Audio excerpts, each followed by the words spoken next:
Hola, ¿cómo están? Hoy vamos a hablar de un recurso que si nos faltara, simplemente no podríamos vivir, desapareceríamos. Pero no solo las personas, sino cualquier forma de vida conocida en el planeta. Hablamos del agua. ¿Por qué los temas relacionados al agua nos preocupan tanto en todo el mundo? ¿Puede agotarse? ¿En qué lugares? ¿Ya es un problema serio? ¿Y qué puede pasar en el futuro?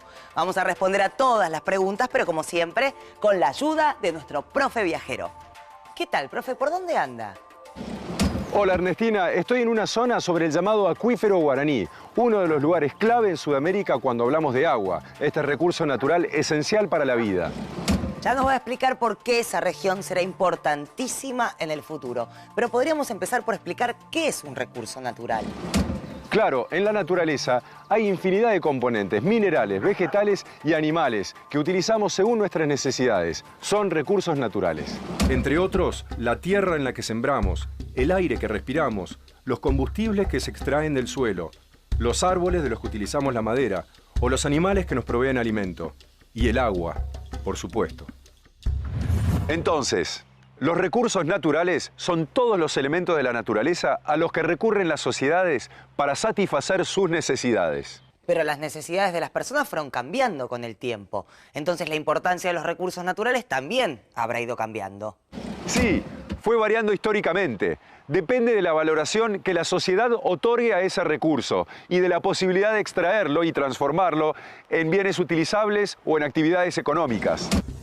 Las plantas, los animales, las personas, todos necesitamos agua para vivir. Pensemos juntos en algunos usos que le damos al agua. El agua es vital como bebida, pero también es fundamental para nuestra higiene, para la limpieza en cualquier ámbito, para cocinar alimentos, para el riego, la fabricación de bienes y la generación de energía.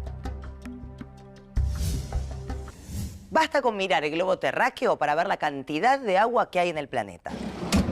Entonces, ¿podemos decir que nunca va a agotarse, profe? Se suele considerar que el agua es un recurso inagotable. Sin embargo, hay un debate muy profundo en todo el mundo sobre cuestiones ambientales en torno al uso del agua. Si bien la cantidad de agua que existe en el planeta no va a desaparecer, lo que ocurre en algunas regiones es que hay una reducción de la disponibilidad de agua potable. Y en otras zonas es imposible encontrar agua de ninguna clase. Bueno, el agua es un recurso escaso, atento a que todos los factores de desarrollo humano, sociales, productivos, necesita del recurso agua. El agua no es algo infinito, sino que es finito, se produce anualmente y posteriormente se deja de utilizar. Por lo tanto, es un recurso a valorar como los otros recursos naturales y cambiar esta filosofía de muchos años atrás de no considerar el recurso natural como un recurso escaso, sino considerarlo infinito.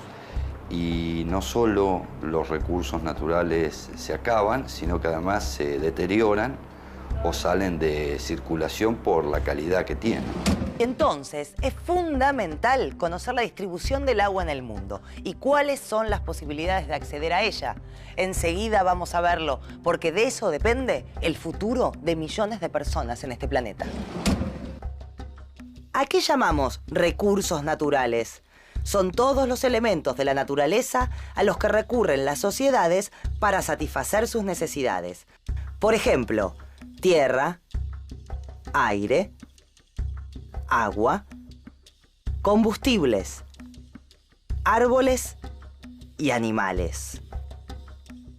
Es fundamental conocer la distribución de agua en el mundo y las posibilidades de acceder a ella. Ya vimos que todas las sociedades necesitan disponer de suficiente cantidad de agua para una serie de usos. El personal, el agrícola, el industrial. Pero un punto clave es la calidad del agua para cada uno de esos usos. Sí, la calidad es importantísima, pero no solo para beberla, que es en lo primero que pensamos. En la industria hidroeléctrica, por ejemplo, el agua no debe contener sedimentos o vegetación acuática, porque esto podría dañar a las turbinas. En calderas de vapor y otros usos industriales, el agua también debe cumplir ciertas características. Lo mismo que para el riego, y tengamos en cuenta que aproximadamente el 80% del agua que se consume en el mundo se destina a lo que vemos aquí, el uso agrícola. sorprendente, ¿no? Y pensar que para hacer este programa, con un vasito nos arreglamos. Tal vez sea un poco más que un vasito. Se calcula que una persona necesita tomar entre 1 y 7 litros de agua por día.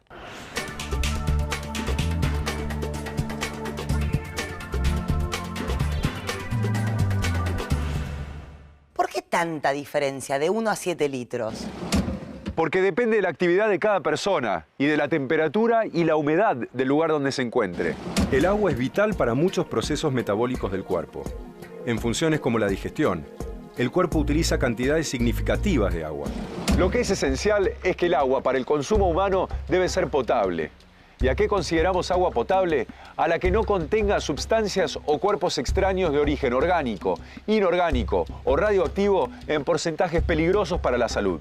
La contaminación de masas de agua es lo que desgraciadamente están pasando hoy. A niveles urbanos hay una gran cantidad de acuíferos contaminados por residuos urbanos, por residuos cloacales. A cielo abierto también se ven espejos de agua o ríos absolutamente contaminados.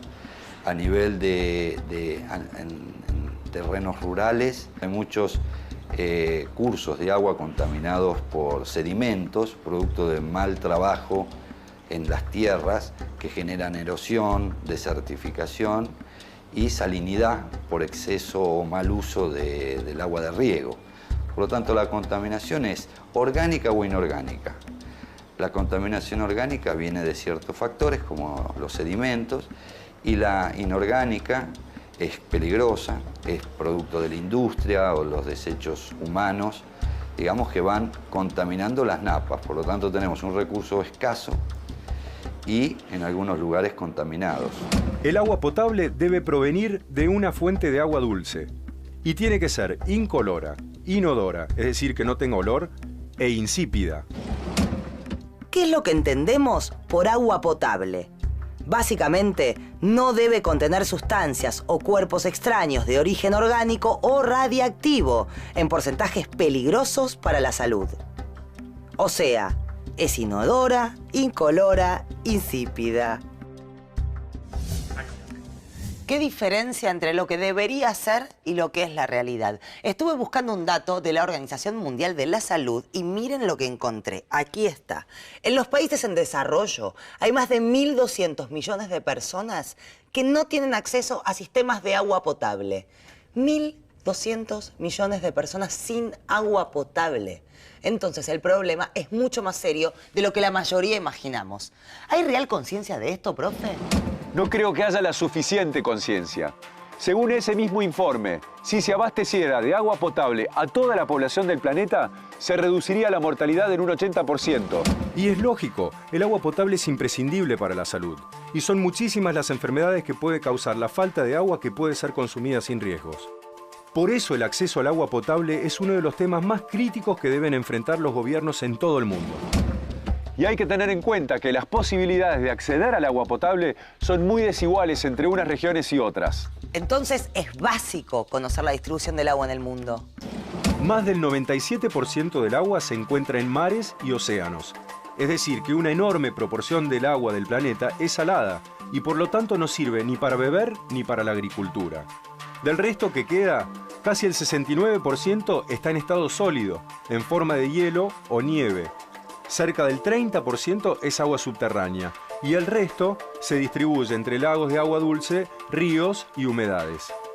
El agua de glaciares, ríos y la mayor parte de los lagos y del agua subterránea se denomina agua dulce y es la que puede utilizarse directamente para beber o para riego. Es decir, que aunque en el planeta existen aproximadamente 1.400 millones de kilómetros cúbicos de agua, solo el 2,5% es agua dulce y la mayor parte se encuentra o en forma de hielo o en depósitos subterráneos de muy difícil acceso. Entonces la proporción de agua realmente disponible para el consumo es bajísima. Sí, recordemos esta cifra. Solo el 0,01% del agua del planeta está disponible para el consumo humano. En parte, gracias a las lluvias, aquí se encuentra uno de los reservorios de agua subterránea más grandes del mundo, el llamado Acuífero Guaraní, que comparten la Argentina, Brasil, Uruguay y Paraguay.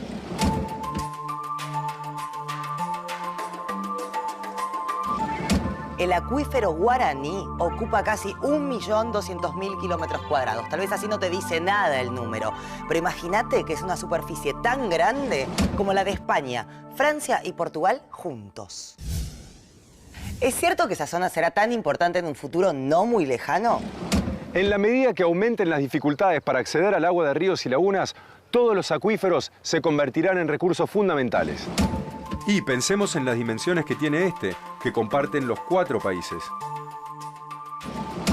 En otras regiones del mundo, estos depósitos de agua subterránea que proceden de la lluvia son la única fuente de agua potable. Algunos, cuando circulan bajo tierra, forman sistemas de cuevas y galerías. En algunas zonas, el agua regresa a la superficie brotando en forma de fuentes o manantiales. En otros lugares, hay que extraerla mediante excavaciones a distintas profundidades. En México, por ejemplo, el 70% del agua que se suministra a las ciudades proviene de acuíferos. ¿Y cómo incide el aumento de la población en el problema del agua? El crecimiento de la población mundial multiplicará el consumo y, lógicamente, incidirá en su reducción. Y otro dato muy interesante. Los sudamericanos somos solo el 6% de la población mundial, pero en esta región se encuentra la 1/4 parte de la reserva de agua del planeta.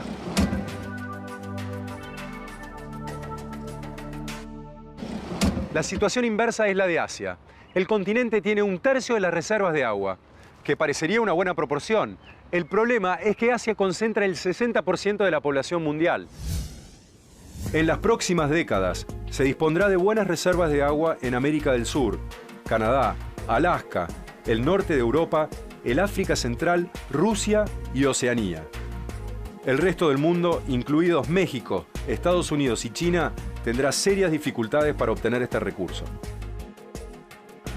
Hay varios factores que inciden en la crisis actual del agua en el mundo. Vamos a empezar a contarlos. La tala de bosques, la desecación de pantanos y ciénagas, el crecimiento indiscriminado de las urbanizaciones y el fenómeno que conocemos como calentamiento global del planeta. Pero vamos a detenernos en uno que disminuye la cantidad de agua potable en muchas partes del mundo: la contaminación.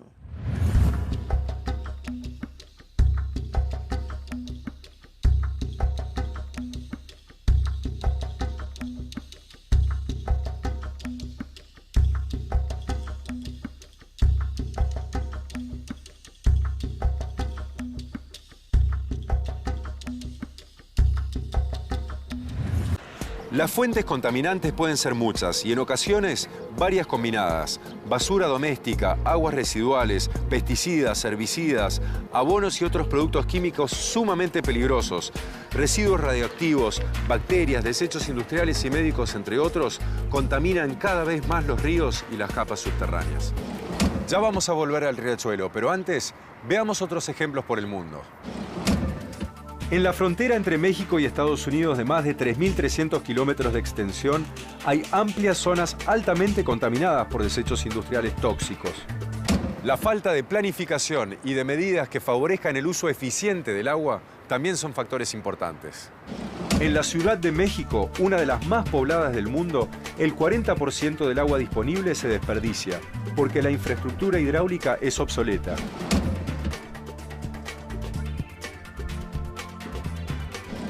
El acceso al agua potable es una preocupación mundial y un problema crítico en Latinoamérica. Disponer de recursos es esencial, pero también tener los medios para que toda la población pueda acceder al agua. Pero, ¿qué medidas se deberían tomar para tener más agua disponible y para mejorar las posibilidades de acceso al agua? Todos tenemos que cuidarla. Ahora, ¿cómo mejorar la disponibilidad y el acceso al agua? Hay varios puntos claves.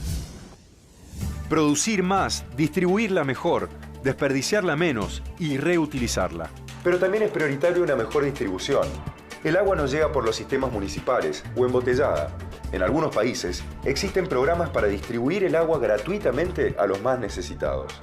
También deberían utilizarse mecanismos eficaces de medición y control para mejorar su consumo. Otra medida es desperdiciar menos, no utilizar más de la necesaria, economizar y reparar las pérdidas. Hay casos curiosos, como el de Hong Kong, donde se utiliza agua de mar para limpiar los baños, como forma de ahorrar agua potable.